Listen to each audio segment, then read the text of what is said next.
आप और मैं इस समय इंटरव्यू दे रहे हैं एक दूसरे को, पीछे गन पॉइंट पर क्या पता आपने मेरे बच्चे को पकड़ा हुआ हो और आप मुझसे जबरदस्ती बुलवा रहे हो। जनता को पागल बनाकर, बेवकूफ बनाकर, लिव इन रिलेशनशिप के चक्कर में डालकर, मैरिज रजिस्ट्रेशन के फर्जी केस करवाकर, उसको भू माफियाओं से मिलवाकर, उसके साथ फ्रॉड करवाकर सरकार चाहती है सभी युवा कोर्ट कचहरी के जीवन भर चक्कर काटे। पहले आप हिंदू मुस्लिम मुद्दे पर उठाते थे, फिर आप इंडिया पाकिस्तान मुद्दे पर उठाते थे। युवाओं को लगाया हुआ है ना बिना वजह का। अब आपने युवाओं को कहां लगा दिया है कि बेटा लिव इन रिलेशनशिप में रहो, तुम जिसको प्यार करते हो उसको बहलाओ फुसलाओ और उसके साथ घर बैठे बैठे चुपचाप उसे नशे में बहला फुसलाकर, डरा धमकाकर टॉर्चर करते हैं। मैं काट लूंगा हाथ काट लूंगा, ओटीपी दे, मुझे नहीं पता।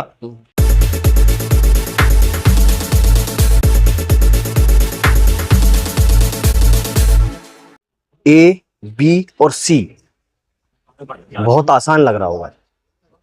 इसको छोड़ दीजिए, आप समझ रहे होंगे कि इसमें डी भी होना चाहिए था, क्योंकि ए बी सी डी ये एक लक़ब है। इसको छोड़ दीजिए। यूसीसी क्या है? यानी यूसीसी का मतलब यूनिफॉर्म सिविल कोड। और यूनिफॉर्म सिविल कोड है क्या, गहराई से क्या आपने उसको समझा है? एक वीडियो बहुत वायरल आप देख रहे हैं जो अधिवक्ता साकेत का है, जो उसमें बता रहे हैं कि यूसीसी में कितने बदलाव हुए हैं, आम जन लोगों को कितना नुकसान उसका हो सकता है। बहुत सारे मुद्दों पर हम बात करेंगे आज। आदाब, नमस्कार, आप देख रहे हैं दून वार्ता टीवी हिंदी न्यूज चैनल। खबर भोले भाले लोगों के राज्य से है, यानी उत्तराखंड से है। आज हम बात करेंगे, उत्तराखंड एक ऐसा राज्य बन चुका है जहां पर कानून में बदलाव हुआ है और उसको टक्कर देने के लिए कुछ अधिवक्ताओं ने पलटवार भी किया है। बहुत सारा विरोध हुआ, बहुत सारी बातें हो रही हैं और बहुत सारी बातों पर आज विचार विमर्श करेंगे। और मैं एक चीज आपको दिखा दूं,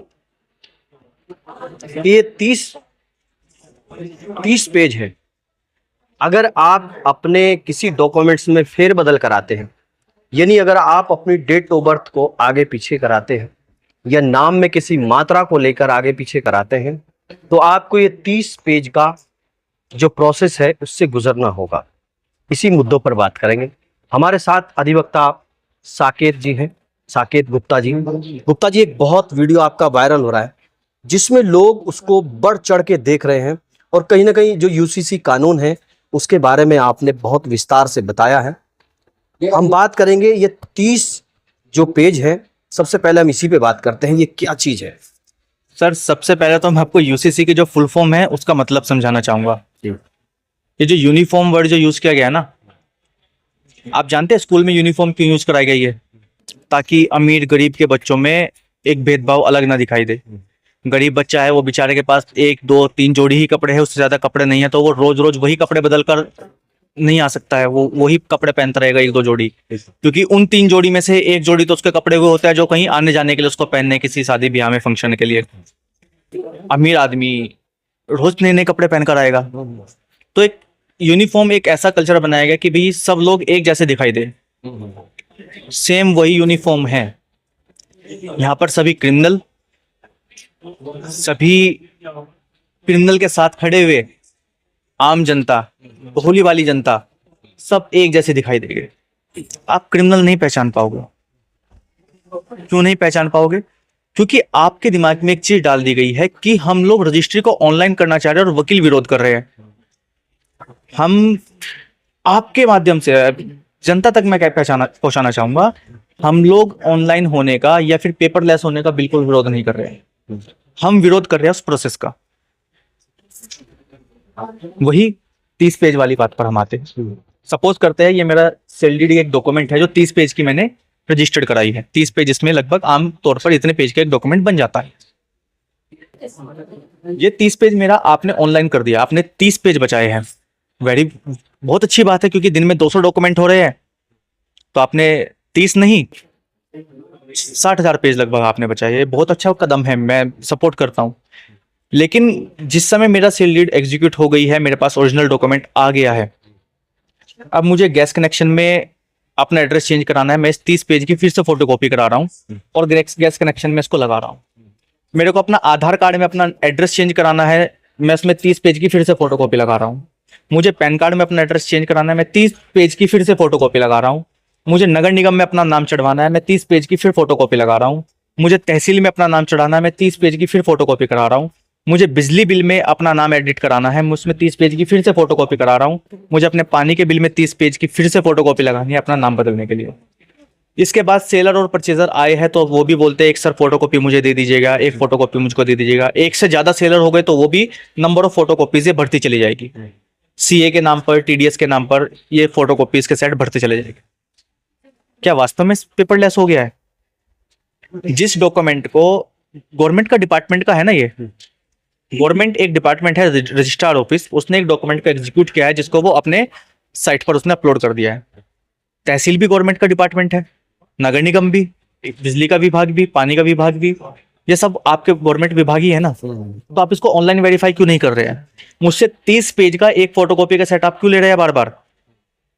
ये पेपरलेस होना चाहिए, क्योंकि जो मूल दस्तावेज है आपने उसको तो फोटोकॉपी बना दिया, आपने उसको क्या बोला ऑनलाइन कर दो, लेकिन उसके बाद जितने भी जहां पर इस मूल दस्तावेज की फोटोकॉपी के बिना काम चल सकता था, आपने वो जू के तू फोटोकॉपी आप करा रहे हैं। और अभी बहुत अच्छा लग रहा था ना 60,000 की गिनती सुनकर। आप सोचो ये कितने पेज का सेट हो गया है?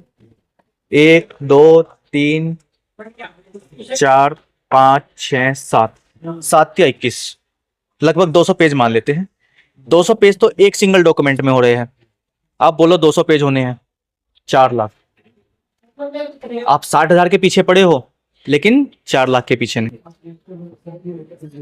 मैं पिछली वीडियो में बोलना भूल गया था, आपको बहुत अच्छे से मैं समझा देता हूं। आम जनता जो भोली वाली जनता है, उसका किस प्रकार से पागल बनाया जा रहा है। आप और मैं इस समय इंटरव्यू दे रहे हैं एक दूसरे को। पीछे गन पॉइंट पर क्या पता आपने मेरे बच्चे को पकड़ा हुआ हो और आप मुझसे जबरदस्ती बुलवा रहे हो। क्या आम जनता को दिखाई दे रहा है? पता लग रहा है? नहीं पता लगेगा। ठीक यही होना है रजिस्ट्री कराते हुए, ठीक यही होना है विल कराते हुए, ठीक यही होना है लिव इन रिलेशनशिप का रजिस्ट्रेशन कराते हुए, मैरिज का रजिस्ट्रेशन कराते हुए।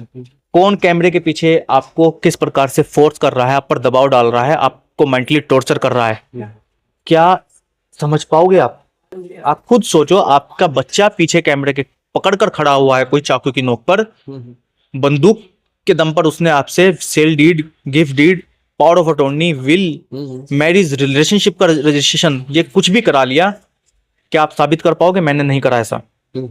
मैंने पिछली डेट पर आपको बोला था, आज की डेट में रजिस्ट्रार एक तरीके से विटनेस बनते हैं। जिस समय आप सेलर और परचेजर यहाँ पर डॉक्यूमेंट एग्जीक्यूट करने आते हैं, तो रजिस्ट्रार ऑफिस जो एक गवर्नमेंट, एक अच्छी पोस्ट है गवर्नमेंट पद पर, वो उसमें विटनेस बनते हैं कि हाँ ये सेलर मेरे सामने आया था, ये परचेजर मेरे सामने आया था और इन लोगों ने डॉक्यूमेंट को एग्जीक्यूट करा है। अब कौन इसमें विटनेस बन रहा है? ये तो सब ऑनलाइन हो गया, कौन विटनेस बनेगा? आम जनता, भोली वाली जनता कोर्ट कचहरी के चक्कर काटेगी, सर मुझसे जबरदस्ती करवाया गया है, और आप साबित नहीं कर पाओगे। मैं बहुत साफ शब्दों में बोल रहा हूं, आप साबित नहीं कर पाओगे, क्योंकि कानून में पहले से लूप होल्स हैं। आप देखते हैं बड़े बड़े मर्डर करने वाले लोग, बड़े बड़े रेप करने वाले लोग, बड़े बड़े प्रॉपर्टी की फोर्जरी करने वाले लोग बचे रहते हैं। वो लोग अपने जीवन बहुत अच्छे से व्यतीत कर रहे होते हैं, और जो उनसे प्रताड़ित होता है वो श्रम के मारे कभी सुसाइड कर लेते हैं, कभी मर जाते हैं, और कभी घर में दबकर छुपकर रहने लगते हैं। आप लोग भी यही करोगे। अच्छा, उत्तराखंड में सुना गया है कि भूमाफियाओं के मामले लगातार आसमान छू रहे हैं। जैसे एक प्रॉपर्टी है, मान लीजिए, उसके 3 लोग सामने आते हैं। एक बोलता है कि मैंने EMI अभी 10 दे चुका हूँ, बैंक में उसके कागज रखे हुए हैं, पेपर रखे हुए हैं, रजिस्ट्री उसके नाम है। दूसरा बोलता है कि मैं अभी पैसे दे चुका हूँ। तीसरा बोलता है कि मेरी पुश्तैनी जमीन है। जब सामने इतना होने के बाद फिर ऑनलाइन जब आप रजिस्ट्री बता रहे हो, तो उसमें कितना बड़ा फ्रॉड होगा? सर इसमें चौथा पांचवा पॉइंट तो आप भूल ही गए। चौथा पॉइंट होता है गोल्डन फॉरेस्ट आकर खड़ा हो जाएगा। नहीं सर, ये तो इन तीनों की आईने तो मेरी है, सरकारी। गोल्डन फॉरेस्ट की है। गोल्डन फॉरेस्ट सरकारी डिपार्टमेंट नहीं हुआ है, सरकार अलग से आकर खड़ी होती है। नहीं, ये तो हमारी जमीन है, ये नदी है, ये नाला है, ये झुग्गी झोपड़ी है, ये झाड़ फूस है, ये पहाड़ है, ये आम जनता की जमीन नहीं है। ये तो आप भूल ही गए अब मुद्दे। पागल किसका बना? ना उस बंदे का पागल बना है जिसने पहाड़ को काटा है और उस पर वो प्लॉटिंग कर रहा है, ना उसका पागल बना है जिसने नदी को काटकर वहां पर प्लॉटिंग स्टार्ट करती है, ये बोलते हुए कि रिवर व्यू है, माउंटेन व्यू है सर, शांत जगह है। अरे आपको नहीं पता है वो क्या बेच रहा है आपको। ये फ्रॉड तब होते हैं जब एक बाहर का व्यक्ति आकर यहाँ पर प्रॉपर्टी देखता है, जिसको ना गोल्डन फॉरेस्ट वर्ड का ही नहीं पता है, सरकारी संपत्ति कहाँ पर है, कैसी है, उसकी क्या पहचान हो सकती है, कैसे उसको आइडेंटिफाई किया जा सकता है, नहीं जानता है। इस तरीके से पागल बनाया जा रहा है। और ये पागल बनाने की जो प्रोसेस जो चल रहा है, ये भैया शिखर पर पहुंचने वाला है। आपका क्यों? अभी तक 10 लोगों के साथ फ्रॉड होता था, आने वाले समय में 100 लोगों के साथ फ्रॉड होगा। और अभी भी आप जो देख पाएंगे 10 लोग यहाँ पर कोर्ट में खड़े होकर अपनी बात को साबित करने के लिए लड़ रहे होंगे, लेकिन आपके पास लड़ने के लिए मुद्दा नहीं रहेगा। इसका परिणाम क्या होगा सर? परिणाम यही होगा सर, लोग बाग सुसाइड करेंगे, मरेंगे। जो नहीं कुछ कर पाएंगे, कोर्ट कचहरी के चक्कर काट काट कर अपने जूते घिस देंगे। सरकार चाह क्या रही है? युवा जितने हैं, जो लोग चाहते हैं मैंने अच्छी खासी नौकरी मैंने अभी भी लगी है, उस पैसे से ईएमआई में देता रहूंगा और एक अच्छी प्रॉपर्टी ले लेते हैं। आज तक किराए के मकान पर थे, छोटे मकान पर थे, पुश्तैनी मकान पर थे, अब एक अच्छी जगह पर शिफ्ट हो जाते हैं, बढ़िया जगह पर चले जाते हैं। पतली गलियों में थे, कार नहीं जा सकती थी, एक अच्छी जगह पर ले लेते हैं मकान। वो बंदा ईएमआई भरेगा और उसको प्रॉपर्टी हाथ में नहीं मिलेगी। आम जनता को पागल बनाकर, बेवकूफ बनाकर, लिव इन रिलेशनशिप के चक्कर में डालकर, मैरिज रजिस्ट्रेशन के फर्जी केस करवाकर, उसको भू माफियाओं से मिलवाकर, उसके साथ फ्रॉड करवाकर सरकार चाहती है सभी युवा कोर्ट कचहरी के जीवन भर चक्कर काटे। जिस भी व्यक्ति के खिलाफ एक बार कोर्ट कचहरी के चक्कर कट गए, वो जीवन भर यहीं रहेगा। या तो वो कॉम्प्रोमाइज करके अपना पैसा छोड़ देगा, अपनी वो प्रॉपर्टी छोड़ देगा, वो उम्मीद छोड़ देगा, नहीं तो फिर वो दुनिया ही छोड़ देगा। अच्छा सर, कितनी बार देखा गया है कि किसी लड़की का रिश्ता होता है, रिश्ता होते टाइम जब रिश्ता हो भी जाता है, पता लगता है कि इस लड़की का 3 बार रिश्ता हट चुका, तो कितना बड़ा एक सदमा पहुंचता है कि यार ऐसा क्या कमी है लड़की के अंदर। लेकिन अब जो कानून बनाया गया है लिविंग रिलेशन, उसमें पता लगता है कि ये 3 साल ए या बी के साथ रह के आई, और वो जो ए या बी का जो ऑप्शन है वो हमारे खुद घर का है। तो कैसे नजर मिला पाएंगे लोग आपस में? सर हम बहुत दूर तक ले गए बात को। अभी उससे पहले आपको मैं बताना चाहूंगा, अभी रिसेंटली मुश्किल से मुश्किल हफ्ते 10 दिन पुरानी बात होगी, महाराष्ट्र में एक मैरिज को जानते किस बेस पर कैंसिल कराया गया? लड़के का सिविल स्कोर बेकार है, उसने लोन लिया था, वो उसको टाइम से नहीं रिपे कर पाया, उसकी कुछ किस्तें बाउंस हुई है, उसका जो रिश्ता हो रहा था, जो शादी हो रही थी, उस बारात को लौटा दिया गया। अच्छा। तो सिर्फ सिविल था। जब बात कैरेक्टर पर आएगी तब क्या समाज इस प्रकार के लड़के को, इस प्रकार की लड़की को कभी भी एक्सेप्ट कर सकता है? खासकर हमारे समाज में, हमारे यहाँ पर सभी धर्म हर एक राज्य में है, लेकिन आपने उत्तराखंड में देखा है देवभूमि, यहाँ पर उन धर्मों के साथ साथ उन धर्मों के देवता भी यहीं पर विराजमान है। जहां पर देवता विराजमान है वहां पर आप क्या कह रहे हो? यहाँ के युवा लिव इन रिलेशनशिप में रहे। हमारे कल्चर नहीं है, ये इंडिया का कल्चर ही नहीं है। उत्तराखंड तो चलो पूरे देश का एक छोटा सा राज्य हो गया है, ये इंडिया का ही कल्चर नहीं है। आप जबरदस्ती इसको थोप रहे हो। क्यों थोप रहे हो? पहले आप हिंदू मुस्लिम मुद्दे पर उठाते थे, फिर आप इंडिया पाकिस्तान मुद्दे पर उठाते थे। युवाओं को लगाया हुआ है ना बिना वजह का। अब आपने युवाओं को कहां लगा दिया है कि बेटा लिव इन रिलेशनशिप में रहो, तुम जिसको प्यार करते हो उसको बहलाओ फुसलाओ, और उसके साथ घर बैठे बैठे चुपचाप उसे नशे में बहला फुसलाकर, डरा धमकाकर टॉर्चर करते हैं। मैं काट लूंगा हाथ काट लूंगा, ओटीपी दे, मुझे नहीं पता। सबके रिलेशनशिप चले गए। सब कैसे चले गए? हर बंदा डेट पर आएगा, लेकिन कौन सी डेट पर? कोर्ट कचहरी की। लड़की को कितने प्लस पॉइंट दिए हैं कानून ने आप जानते हो। लिव इन रिलेशनशिप का रजिस्ट्रेशन होने के बाद अगर लड़की आपको ब्लैकमेल कर रही है कि मैं तो इस लिव इन रिलेशनशिप को जब तक कैंसिल नहीं करूंगी, जब तक तू ये नहीं करेगा, ये पैसे नहीं देगा, ये मेरी इच्छाएं पूरी नहीं करेगा, मैं नहीं करूंगी, क्या वो लड़का जीवन भर ब्लैकमेल होता रहेगा? यानी ये मान के चलिए जो युवा है, मर्द है, मर्द की बात करेंगे, खत्म है उसकी कहानी। सर महिला की भी, लड़की की भी। कल लड़का अगर आकर ब्लैकमेल करने लग जाए, हम 5 दोस्त हैं, हमारे साथ रहो, नहीं तो जो तेरा रिश्ता तय हो रहा है, जहां पर तेरी शादी होने वाली है, वहां पर जाकर बता दूंगा तू मेरे साथ 4 महीने लिव इन में रही है। वो लड़की क्या करेगी? क्या परिवार में सबको बताएगी मैं लिव इन में रही हूँ, उसके साथ फिजिकल होकर आई हूँ? क्या वो समाज एक्सेप्ट करेगा? कोई एक्सेप्ट नहीं करने वाला है। चीजों को एप्लीकेबल करने से पहले उसके इम्पैक्ट क्या आने हैं, उसके रिजल्ट क्या आने हैं, ये सोचना बहुत ज्यादा जरूरी है। सरकार इंडिया कल्चर को छोड़कर बाहर के कल्चर को अडॉप्ट कर रही है, लेकिन ये नहीं सोच रही है कि वो चलेगा कैसे, कितना सक्सेसफुल है। चीजों को समझो तो सही, उस हिसाब से आओ तो सही। इंडिया से बाहर तो इतने सारे कल्चर है, आप उनको क्यों नहीं अपनाते हो? यहाँ पर युवाओं को उनका भविष्य खराब करने पर क्यों उतारू हो रहे हो? आप लगे हुए हो इस भीड़ में कि भैया युवा जितने भी है वो 2-2 दिन 4-4 दिन के या महीने भर के मौज मस्ती करे, और उसके बाद उस मौज मस्ती का जो उन्होंने टाइम पीरियड बिता दिया है उसकी सजा वो जिंदगी भर काटे, कोर्ट कचहरी में बिताए। कोर्ट कचहरी में बिताए। आप एक बार खुद सोच कर देखिए, आपको अगर परिवार में पता लगे यार तुम्हारे चाचा, तुम्हारे मामा मामी, बुआ फूफा, कोई भी अंकल आंटी तुम्हारे परिवार में रिश्तेदारी में है, पता लगे यार ये तो लिव इन में रहे हुए एक बार, किस नजर से देखोगे आप उसको? क्या उस व्यक्ति के पैर छूने का मन करेगा आपको? मेरा तो नहीं करेगा। मेरी इस बात पर मेरे खुद के घर में लड़ाई होती है। मेरा सीधा सीधा कहना होता है, सिर्फ बड़े होने से आप बड़े नहीं बनोगे, बड़े होने वाले काम भी करो। अब वो लोग बड़े तो है, लेकिन उनके काम कैसे है? लिव इन रिलेशनशिप में रहे हुए हैं, लोगों को ब्लैकमेल किया हुआ है, गुंडागर्दी करते हैं, छेड़छाड़ करते हैं। क्या मेरा मन करेगा उनके पैर छूने का? मैं तो नहीं छूने वाला हूँ, भले ही वो मेरा कितना ही सगा रिश्तेदार क्यों ना हो। जो एक चरित्र अच्छा नहीं लेकर आया है, वो सिर्फ इस रीजन से कि नहीं वो रिश्ते में मेरा कोई XYZ लगता है, मुझसे उम्र में XYZ बड़ा है, तो मैं उसको सम्मान नहीं देने वाला हूँ। जिसको सम्मान मैं दूंगा दिल से दूंगा, लेकिन दिखावा करने के लिए मैं किसी को सम्मान देने वाला नहीं हूँ। अच्छा, मेरा एक सवाल है सर आपसे। कहीं ना कहीं जब आप बच्चे थे, पढ़ाई करी आपने, एक सपना होगा कि एक सपनों का घर होगा, फिर आप उस योग्य हुए, आपने एक सपनों का घर तैयार भी किया अपने लिए, अपने परिवार, माता पिता के लिए, रिश्तेदार के लिए।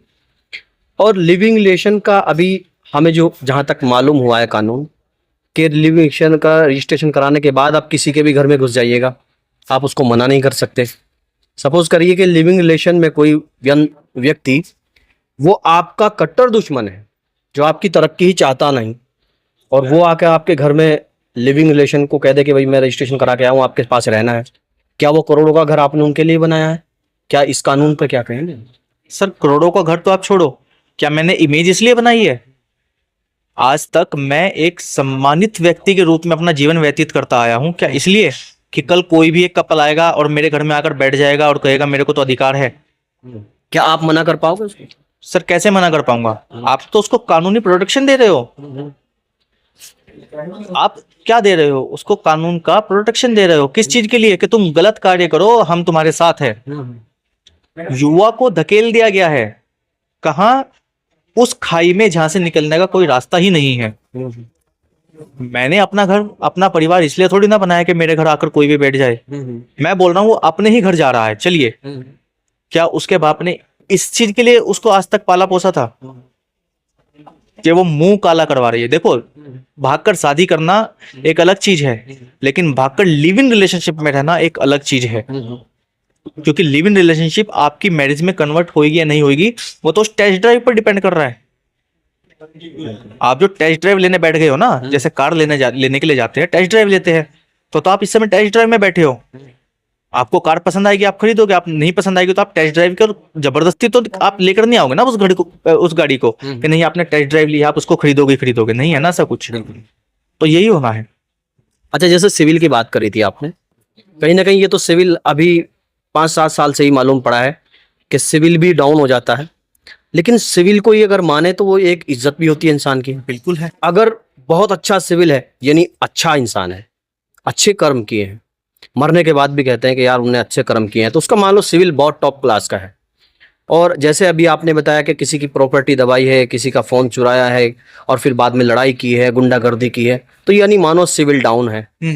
तो ये भी एक सिविल, अगर सिविल के हिसाब से देखा जाए तो ये इज्जत की बात है। बिल्कुल है। जैसे कहते हैं कि एक नाजायज औलाद कह देते हैं जिस तरह के, कि लिविंग रिलेशन के बाद कि अगर कोई संतान हो जाती है तो उसको बराबर का ही हक दिया जाएगा।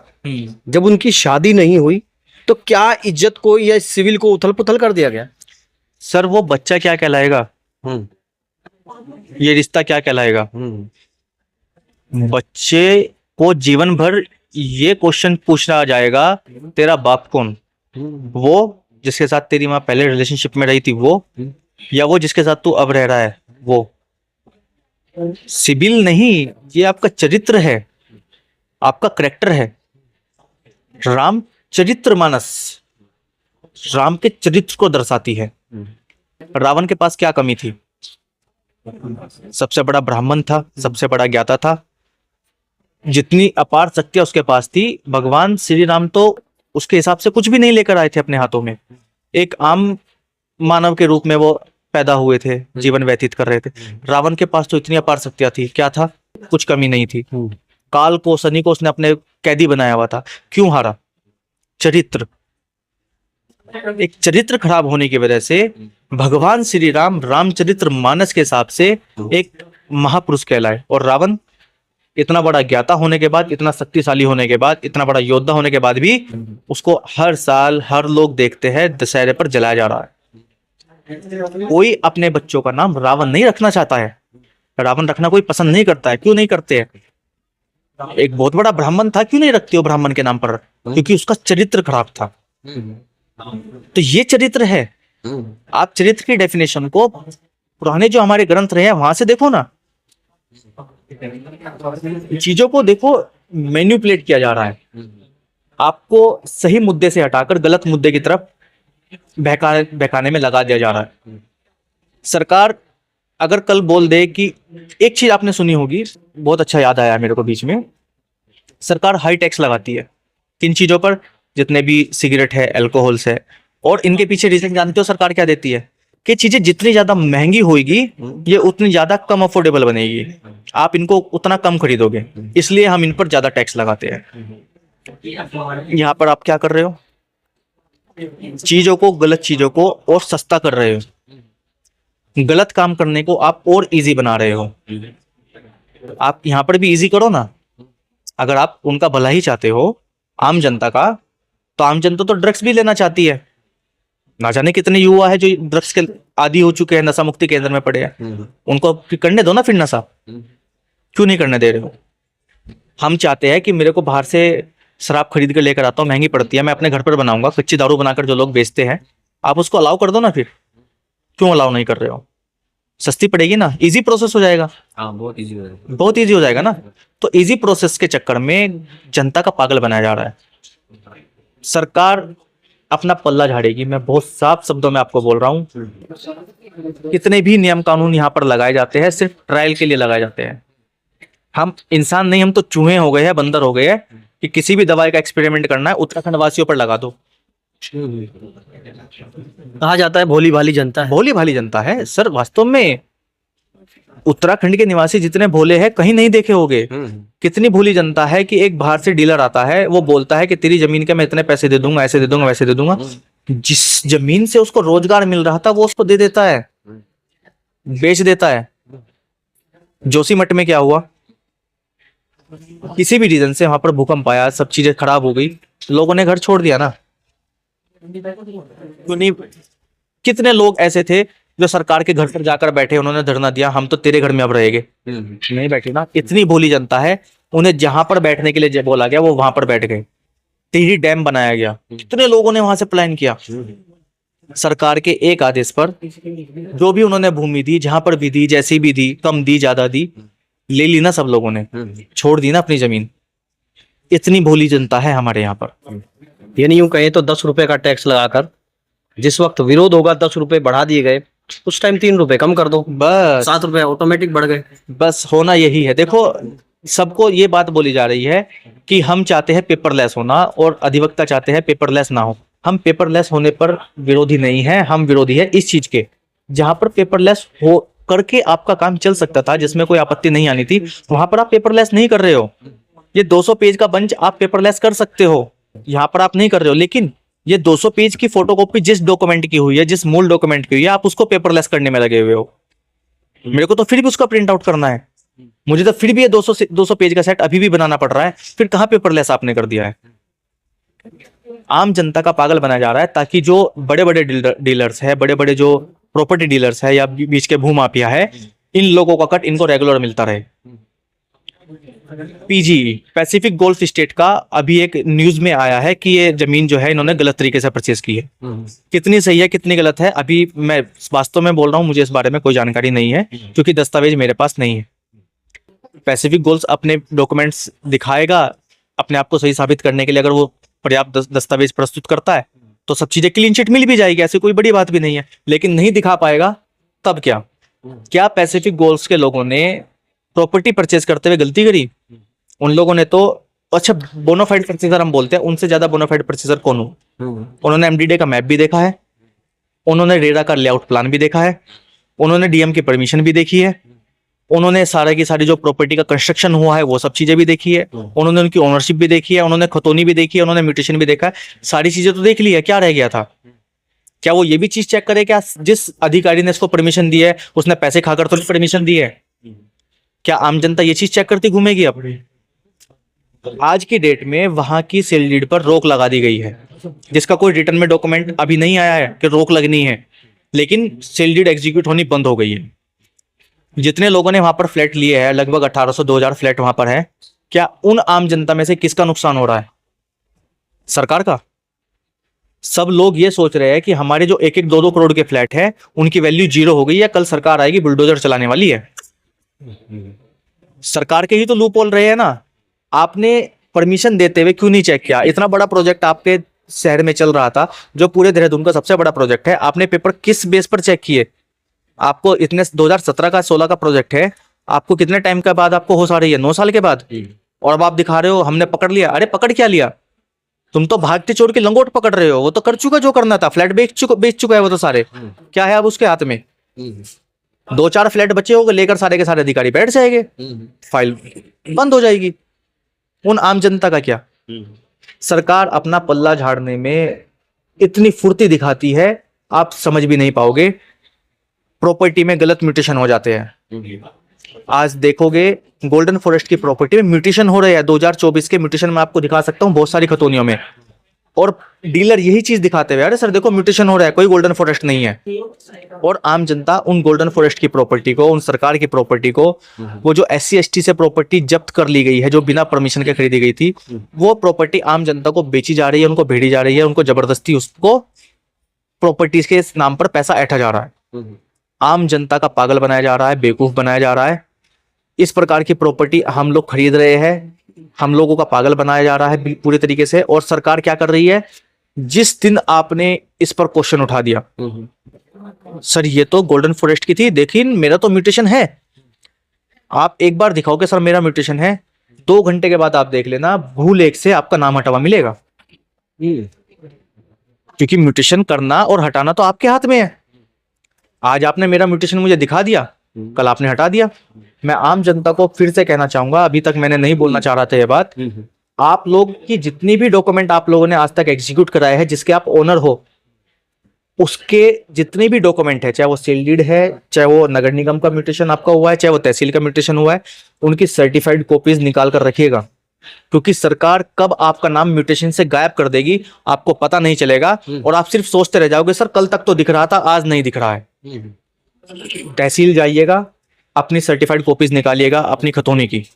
अगर उस पर कोई भी किसी भी प्रकार का गलत कल आप पर आरोप लगता है, आपने गलत संपत्ति खरीदी है, तो अब आप एक पेपर तो दिखाने लायक बनोगे कि सर सरकार ने ही म्यूटेशन मुझको कर दिया हुआ है, फिर मैं आज कैसे गलत? आप बोनाफाइड परचेजर हो, इस चीज को साबित करने के लिए आपको कोई दस्तावेज तो चाहिए होंगे। जब सरकार ही उस डॉक्यूमेंट को वेरीफाई करते हुए आपका म्यूटेशन कर रही है, 2 साल के बाद कैसे बोल रही है कि यहाँ पे तो आपका म्यूटेशन हम लोग हटा दिया क्योंकि वो गलत म्यूटेशन हो गए थे? मतलब आपकी गलती के लिए रबड़ और हमारी गलती के लिए कुछ नहीं। अच्छा, जैसे जनता को कहा जाता है सबका साथ सबका विकास, सबका साथ किसका सर? आप पैसा कमा रहे हो, किसके लिए कमा रहे हो? सबके लिए, अपने परिवार अपने परिवार के लिए। बस वो सबका मतलब परिवार से है, उस सब का मतलब परिवार से है। अब आप डिपेंड करता है आपका परिवार कौन है। मेरा परिवार मेरे बीवी बच्चे मेरे माँ बाप है, और जो लोग अधिकारी पोस्ट पर बैठ गए हैं, जो लोग घपला कर रहे हैं, जो लोग गलत कानून बनाकर लेकर आ रहे हैं, हो सकता है उन लोगों के परिवार में वो लोग भी आते हो जिन लोगों को ऐसे नियम आने से फायदा मिलने वाला है। तो सबका साथ सबका विकास तो वही है, केक कटेगा तो बटेगा। अब केक कटेगा तो सब में बटेगा, मतलब यही होता है। आप बहुत आम जनता बहुत अच्छे से जानते हैं इस बात को कि भैया आएगा क्लाइंट कोई कटेगा, उसका जो पैसा आएगा हम सब में बटेगा। सर देखिए, हमारे देश में राजा महाराजाओं का कभी राज हुआ करता था। राजा तो गली गली नहीं घूमता था, वो अपने सेनापति से पूछता था, उसको सेनापति को भेजता था कि तुम जाओ पूरे नगर में एक चक्कर लगा कर आओ, कहाँ पर क्या समस्याएं है, किसको क्या आपत्ति है, क्या सही हो रहा है, क्या गलत हो रहा है, क्या बदलाव करने हैं। लेकिन आज की डेट में वो सेनापति खुद राजा बनकर बैठा हुआ है और वो घर बैठे बैठे उसका जो मन कर रहा है वो नियम बना रहा है। मैं गोवा घूमने के लिए गया था, मुझे को वहां पर कोई अच्छी चीज दिखाई दी, मैंने बोल दिया यार यहाँ पर भी एप्लीकेबल कर दो। मैं दुबई गया घूमने के लिए, वहां पे मैंने कोई चीज देखी, यहाँ पर ऐसा नियम है, चल यार ये तो यहाँ पर भी एप्लीकेबल कर दो। आप अपने देश में घूमने के बजाय आप कहाँ घूम रहे हो? अपने प्रदेश को छोड़कर दूसरे प्रदेशों में घूम रहे हो। आप अपने देश को छोड़कर विदेशों में घूम रहे हो और वहां के नियम कानून जो आपको पसंद आ रहे हैं वो आप यहाँ पर आकर लगाने में लगे हुए। थाईलैंड किस चीज के लिए बदनाम है आप सब लोग जानते हैं। रशियन किस चीज के लिए बदनाम है आप सब लोग जानते हैं। कल हिंदुस्तान में पहाड़ी लोगों के साथ भी यही होने वाला है। लिव इन के नाम पर ये दूसरा थाईलैंड बनाया जा रहा है, दूसरा यहाँ पर रशिया का जो है अड्डा बनाया जा रहा है, अय्यासी का अड्डा बनाया जा रहा है। और इसको अगर अभी नहीं रोका गया तो आने वाले समय इतना गंदा हो जाएगा कि देहरादून खासकर उत्तराखंड के किसी भी लड़की से कोई विवाह करना पसंद नहीं करेगा, क्योंकि वो अपना जीवन बचकानी हरकतों में किसी के बहलावे फुसलावे में आकर खराब कर चुकी होगी और उसके पास या तो यही रास्ता रहेगा कि वो जीवन भर इस गलत रास्ते को अपनाए या फिर वो अपना जीवन का त्याग कर दे। धन्यवाद बात करने के लिए। तो आपने देखा सवाल बहुत हैं और इतने सवाल हैं कि हम उसके बाद जो इद्दत का मामला है, उसके बाद संपत्ति का मामला है, बहुत सारे जो यूसीसी कानून में जोड़े गए हैं उससे भी इसको कंपेयर करके जरूर देखिएगा और फिर उसके बाद कमेंट जरूर कीजिएगा। आपके कमेंट का हमें इंतजार रहेगा। आप देख रहे थे दून वार्ता TV Hindi news channel, Uttarakhand की आवाज आपके साथ। जय हिंद, जय भारत।